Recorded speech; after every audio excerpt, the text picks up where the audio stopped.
আসসালামু আলাইকুম। রোজ শনিবার 23শে আগস্ট। রায়হান ভাই, এই যে আপনার কবুতর এখন পার্সেল করছি। সময় বাঁচতেছে 4টা। ভাই, মাদিটার পাখার আগে এবং নেজের একটু সামান্য অংশ ময়লার কারণে কেজিতে কেটে দেওয়া আছে। পায়ের লেগ ফেদার ব্রিডিংয়ের জন্য কেটে দেওয়া আছে। যা দেখতেছেন সম্পূর্ণ ন্যাচারাল, ঠিক আছে? এই যে দেখেন, এটা নর, ওটা মাদি, সম্পূর্ণ অ্যাক্টিভ। আর পোস্টারের মাদির পাশায় একটা ডিম আর ক্যাটুনে একটা ডিম দিয়ে দিয়েছি। 2 জোড়া কবুতর, 100% ড্রপিং, 100% সুস্থ সুন্দর, আলহামদুলিল্লাহ। মহান রব্বুল আলমিন সুস্থ সুন্দরভাবে আপনার লোকেশনে 2 পেয়ার কবুতর পৌঁছার তৌফিক দান করুক। দোয়া রাখি, ফি আমানিল্লাহ। আসসালামু আলাইকুম। রোজ শনিবার 23শে আগস্ট। রায়হান ভাই, এই যে আপনার কবুতর এখন পার্সেল করছি। সময় বাঁচতেছে 4টা। ভাই, মাদিটার পাখার আগে এবং নেজের একটু সামান্য অংশ ময়লার কারণে কেজিতে কেটে দেওয়া আছে।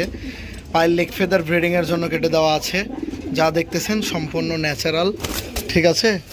এই যে দেখেন, এটা নর, ওটা মাদি, সম্পূর্ণ অ্যাক্টিভ। আর পোস্টারের মাদির পাশায় একটা ডিম আর ক্যাটুনে একটা ডিম দিয়ে দিয়েছি।